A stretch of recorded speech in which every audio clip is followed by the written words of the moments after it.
ओम नमः शिवाय, ओम नमः शिवाय, ओम नमः शिवाय। नमस्कार दोस्तों, मैं हूं ममता तिवारी और आप सभी का स्वागत करती हूं मेरे चैनल ममता जुए में। कैसे हैं आप सब, तो ये बताने के लिए कमेंट बॉक्स में हर हर महादेव हमेशा की तरह ज़रूर लिखें। तो चलिए दोस्तों, आज हम इस वीडियो में जानेंगे कि कौन सी एक गलती है जो हमें सावन के महीने में कोई कितना भी समझदारी से व्रत रख ले कर ले, लेकिन ये एक छोटी सी गलती हमारे द्वारा हो ही जाती है। तो कौन सी गलती है, उसका क्या निवारण है, कैसे उस गलती को हमें बचानी है, तो आज हम इस वीडियो में मैं आपके साथ शेयर करूंगी। दूसरी चीज़ क्या है कि क्या हमें सावन के व्रत में सेंधा नमक खानी चाहिए या नहीं खानी चाहिए, व्रत का संकल्प कैसे लेनी चाहिए, शिव जी को भोग में हमें क्या चढ़ानी चाहिए प्रतिदिन सावन में, और हमें अगली चीज़ क्या जाननी है कि कौन सी ऐसी 4 भूल है जो हमें सावन के महीने में भूल कर भी नहीं करनी चाहिए। तो इसी के ऊपर आज का ये हमारा वीडियो है, तो आप बने रहिए मेरे साथ मेरे चैनल पर।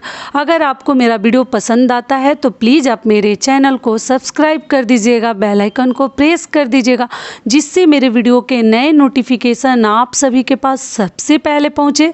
तो चलिए शुरू करते हैं। तो सबसे पहले आपको बता दूं कि सावन का महीना 2022 में 14 जुलाई से प्रारंभ हो रहा है और सावन का पहला सोमवार व्रत 18 जुलाई को है और 4 सोमवार व्रत इस साल पड़ रहे हैं। और देखिए, मैं फ़ोटो भी स्क्रीन पे लगा कर रख दी हूँ जिससे कि आप लोगों को देखने में आसानी होगी। पहले आपको ये भी चीज़ जाननी ज़रूरी है कि जो पूरे महीने सावन का व्रत रखते हैं तो क्या वो एक टाइम भोजन कर सकते हैं। तो देखिए, ये टोटल आपके ऊपर डिपेंड करता है। ऐसे आजकल आप लोगों को मालूम ही है कि बहुत सारी समस्याएं हो रही हैं। अगर बहुत अधिक देर तक हम भूखे रहते हैं और हम बहुत अधिक व्रत करते हैं तो कई ऐसी प्रॉब्लम्स हमें स्टार्ट हो जाती हैं। आजकल तो पूछना ही नहीं है कब क्या शुरू हो जाता है, कोई उम्र नहीं है, कोई एज नहीं है, फिर भी बीमारियां लग जाती हैं। तो पूरे महीने तो बहुत कम लोग हैं, गिने चुने लोग हैं कि पूरे सावन का व्रत रखते हैं, नहीं तो मैक्सिमम अधिकतर लोग केवल जो सोमवार व्रत पढ़ते हैं उसी दिन व्रत रखते हैं। क्योंकि सभी को ना शारीरिक प्रॉब्लम है, कष्ट है, दवाई लेते हैं, मेडिसिन लेते हैं और उन लोगों का बीपी लो हो जाता है अगर अनाज नहीं खाते हैं तो, ठीक है। तो कई ऐसे लोग हैं ना जो कि चलो रख लेते हैं, उनको कोई प्रॉब्लम नहीं है, तो पूरे सावन फलाहार पे भी रहते हैं। कई ऐसे लोग हैं, लेकिन कई ऐसे लोग हैं कि पूरे दिन फलाहार पे रहते हैं, जो पूरे महीने का व्रत करते हैं उनके लिए बता दूं, और शाम को एक समय वो मीठा भोजन करते हैं, ठीक है। अगर आप मीठा भोजन करते हैं तो आपको व्रत का पूरा लाभ मिल जाता है। लेकिन कई ऐसे लोग हैं कि सेंधा नमक भी खाते हैं। एक महीने बिना नमक का रहना इतना आसान नहीं है, लेकिन शिव जी की कृपा है, शिव जी की महिमा है कि लोग रह लेते हैं। और कई ऐसे लोग बहुत बड़े बड़े मन्नत करते हैं कि भगवान मेरा ये मनोकामना पूर्ण कीजिए कि हम पूरे सावन का व्रत रखेंगे, तो लोग रखते हैं, अपनी श्रद्धा है सबकी। तो ये टोटल आपके ऊपर डिपेंड करता है कि आप एक समय भोजन कीजिएगा तो उसमें भी क्या मीठा भोजन कीजिएगा, क्या आप सेंधा नमक वाला भोजन कीजिएगा या आप केवल फलाहार पे कीजिएगा। तो ये चीज़ आपको सोचनी है। लेकिन आप एक समय भोजन कर सकते हैं, सेंधा नमक खा सकते हैं, मीठा भोजन कर सकते हैं।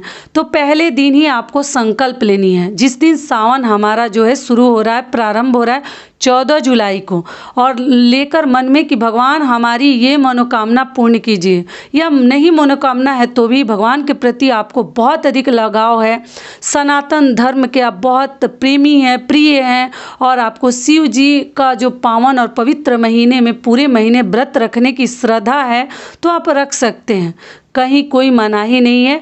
लेकिन किस प्रकार से रखनी है ये आप सोचिएगा, ठीक है, आपकी मर्जी है। जो केवल सोमवार का व्रत रखेंगे तो मैं तो उनको कहूँगी कि जो 4 ही सोमवार व्रत पड़ रहे हैं, 18 जुलाई से प्रारंभ हो रहा है, तो आपको केवल फल पे ही रखनी चाहिए।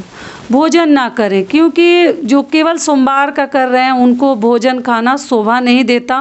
केवल फल पे ही, दूध पे, साबूदाना की खिचड़ी, साबूदाना का खीर, शकरकंद, दूध, केला, मतलब जो चाहे आप खा सकते हैं। चाय पी सकते हैं, पानी पी सकते हैं, तब तो आसान है। कोई ज़रूरत ही नहीं है आपको मतलब अनाज खाने की। लेकिन जो पूरे महीने रखेंगे तो उनको तो कमज़ोरी हो जाएगा, प्रॉब्लम बहुत सारे लोगों के साथ शुरू हो जाते हैं, तो वो रख सकते हैं। लेकिन आप लोग चाहें तो फल पे रख सकती हैं। अगली चीज़ क्या है कि शिव जी को भोग में क्या लगाएं। तो देखिए, प्रति सोमवार आप शिव जी को फल का भोग लगाइएगा। मिश्री मेवा भी लगाया जाता है, लेकिन फल एकदम अनिवार्य है। कोई भी फल ले लीजिएगा, काट कर ले लीजिए, खड़ा मतलब एकदम गोटा ले लीजिए, लेकिन लेकर ज़रूर शिव जी को भोग लगाइएगा। और खीर भी शिव जी को भोग लगाया जाता है। अगर आप मीठा प्रसाद चाहते हैं तो आप खीर का भी भोग लगा सकते हैं। तो ये भी हो गया। अगली चीज़ क्या है कि आप कौन सा ऐसा एक कार्य है जो कि भूल कर भी, जितने व्रती हैं 1 महीने के हो या केवल सोमवार के दिन हो, उनको क्या ध्यान रखनी है कि देखिए, अगर जो पूरे महीने का रख रहे हैं उनके लिए तो सबसे ज़रूरी है कि आप व्रत के दिन, जिस दिन से शुरू कर रहे हैं या सोमवार का व्रत है, आपको अपने मुख में जो ब्रश डेली करते हैं ना, वो ब्रश आपको नहीं करनी है। क्योंकि इसमें 4 पड़ते हैं ना, हमारे दिमाग से निकल जाते हैं, कभी 4 कभी 5, तो हम सुबह सुबह मुंह में डाल लेते हैं, भूल जाते हैं। दातुन कभी आता है कभी नहीं आता है, तो दातुन रखिए। जो 4 सोमवार का व्रत रखेंगे उनको तो दातुन रखनी चाहिए।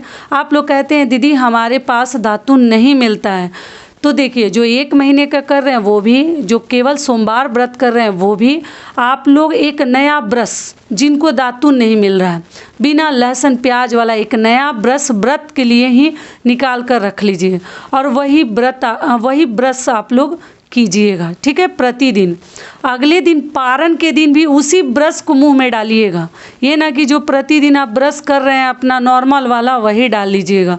अपने मुंह में उस ब्रश को आपको नहीं डालनी है। जो नया ब्रश निकाले हैं वही ब्रश आपको व्रत के अगले दिन, पारण के दिन भी करनी है, और आपको व्रत के दिन तो करनी ही है। तो एक नया ब्रश आप निकाल लीजिए। तीज जितिया में भी आपके काम में आएगा, करवा चौथ में भी काम में आएगा, ठीक है। अगर दातुन मिले तो दातुन ही सबसे सही और शुद्ध माना जाता है, लेकिन ना मिले तो क्या करें। तो नहीं मिलने पर सारे उपाय लागू हैं, तो आप इस प्रकार से कर लीजिएगा, ठीक है। और सबसे महत्वपूर्ण चीज़ क्या है कि एक चीज़ और आपको बता दूं, अगली चीज़ क्या है कि देखिए, आप लोगों को एक नियम बना लेनी है कि जब तक आप शिव जी को ना जल डाल कर नहीं आ जाती हैं, चढ़ा कर नहीं आ जाती हैं, तब तक आपको अपने मुख में जल नहीं डालनी है। व्रत के दिन आपको भूखे पेट ही जल डालने जानी है। ऐसा ना कि इस व्रत में तो पानी पीनी है तो चलो हम पानी पी लेते हैं, नहीं। आपको जब तक शिवलिंग पे जाकर हम जल अर्पित नहीं कर देते, भगवान को जल चढ़ा नहीं देते, अभिषेक नहीं कर देते, तब तक हमें अपने मुख में जल, अनाज तो बहुत दूर की बात हो गई, जल तक भी ग्रहण नहीं करनी है। इसीलिए कोशिश कीजिएगा कि जितना सुबह हो सके आप लोग जाकर जल ढाल के आ जाइएगा मंदिर में, शिवालय में, या अपने घर भी सबसे पहले पूजा कर लीजिएगा, उसके बाद ही जल ग्रहण कीजिएगा, ठीक है। इस बात का आप लोग ध्यान रखिएगा। अगली चीज़ आप लोग पूछे हैं कि दीदी क्या हम शिवलिंग अपने घर में ला सकते हैं। तो देखिए, मैं एक वीडियो में बता भी चुकी हूँ, फिर भी इसमें थोड़ा सा बता दे रही हूँ। शिवलिंग आप ला सकते हैं, कोई मनाही नहीं है, लेकिन शिवलिंग का और ये लड्डू गोपाल जी जो है ना, इन लोगों का पूजा थोड़ा विधि विधान अलग तरीके से है। बिना 1 दिन भोग लगाए ठाकुर जी को हम नहीं रखते हैं, और उसमें भी अनाज का भोग लगाया जाता है, जो कि सबके बस की बात नहीं है। तो इसलिए इन जैसे शिवलिंग और लड्डू गोपाल जी को ना घर में रखने का मतलब हुआ कि थोड़ा बहुत विधि विधान से उनका पूजा अर्चना करना पड़ता है, जो कि हर आम आदमी नहीं कर पाता है। इसीलिए लोग उनको मंदिर में ही रखना ज़्यादा पसंद करते हैं, घर में नहीं रखते हैं। बाकी आपकी मर्जी है, अगर आप अच्छे से पूजा अर्चना प्रतिदिन कीजिएगा तो आप लाकर रख सकती हैं, नहीं तो आप पार्थिव बनाकर हर व्रत के दिन, जितने सोमवार व्रत हैं, आप पूजा अर्चना कर सकती हैं। आपकी मर्जी है, तो आप लोग देख लीजिएगा कि आप लोग क्या करना चाह रही हैं। शिवलिंग लाना चाहती हैं तो लाइए, लेकिन आगे भी ध्यान रखिएगा, ठीक है। अगली चीज़ क्या है कि आप जब भी शिव जी को, अगली भूल बता दूं, जब भी आप शिव जी को दूध से अभिषेक करने जा रहे हैं ना, तो तांबे के लोटे से कभी ना करें, क्योंकि वो दूध जो है ना विष के रूप में हो जाता है, मदिरा के रूप में हो जाता है अगर उसमें शक्कर, चीनी, गुड़ डालकर अगर हम करते हैं तो। इसलिए कभी तांबे के लोटे में दूध डालकर अभिषेक ना करें। जल, गंगा जल, साधारण जल डालकर आप तांबे के लोटे से अभिषेक कर सकते हैं। स्टील का ले लीजिए, लेकिन पीतल है तो सबसे सही हो गया। लेकिन मान लीजिए आपके पास पीतल नहीं है तो स्टील ले लीजिए, लेकिन तांबा में दूध डालकर कभी ना ले जाएं, ठीक है। अगली चीज़ क्या है कि सावन में हमें लहसुन प्याज नहीं खानी है, मांस मदिरा नहीं खानी है, और कई ऐसे लोग बैगन भी नहीं खाते हैं और मसूर की दाल। लेकिन देखिए, अगर आपके यहाँ खाया जाता है, सालों सालों से आप लोग खाते हैं, तो लहसुन प्याज बचाएं। लेकिन कई ऐसे लोग हैं बिना बैगन खा, बिना मसूर दाल का नहीं रह पाते हैं, तो ठीक है आप लोग खाइएगा। लेकिन कई ऐसे लोग हैं कि इन सभी चीज़ों को नहीं खाते हैं सावन के महीने में, ठीक है। तो ये भी हो गया। और अगली चीज़ आपको ध्यान क्या रखनी है कि सावन के महीने में कभी भी आप किसी भी जानवर को, जैसे गाय, बैल, जो बाज़ार में ऐसे खुले घूमते रहते हैं लोग, उस प्रकार के जीवों को कभी न मारें। कई ऐसे लोग हैं ना कि मार देते हैं उनको, डंडे से, लाठी से पीट देते हैं। लेकिन सावन के महीने में अगर आप इतना बड़ा पाप करते हैं ना, तो आपके जैसा पाप का भागीदार कोई नहीं बनेगा, क्योंकि वो सब शिव जी के गण है और उनका स्वरूप माना जाता है। तो कभी भी आप इनके ऊपर भूल कर भी इनके ऊपर डंडा लाठी ना चलाएं, किसी जीव के ऊपर। सावन के महीने में कुत्ता, बिल्ली या और भी चीज़ें, लेकिन गाय और बैल, सांड, इनके ऊपर कभी भूल कर भी आप आक्रमण ना करें, मारे पीटे नहीं, ठीक है। अगली भूल क्या है कि सावन के महीने में कभी अपने दरवाजे से भिक्षु भिखारी को लौटाएं नहीं खाली हाथ। जो ही भगवान ने आपको देने लायक बनाया है, देने लायक समझा है, ज़रूर दे दीजिए। एक तो वो भिखारी के मांगने आता है, उससे बड़ा भिखारी हम बन जाएं कि हम देते ही नहीं हैं, तो इसलिए ज़रूर दे दीजिएगा। सावन में देखिए ऐसा माना जाता है ना कि शिव जी किसी भी रूप में हमारे दरवाजे पे आ सकते हैं, क्योंकि वो धरती पर उनका निवास माना जाता है सावन के महीने में, और माता पार्वती का। तो इसलिए कभी भी आप लौटाएं नहीं। तो इन सभी बातों का आप लोग ध्यान रखिएगा। हर चीज़ मैं बता दी। केवल सोमवार व्रत रखेंगे, वो कोशिश करें कि केवल फल खाएं, अनाज ना खाएं। तो यहीं तक का था आज का हमारा वीडियो। आशा करती हूँ, उम्मीद करती हूँ कि इस वीडियो से आप लोगों को बहुत अधिक लाभ मिलेगा।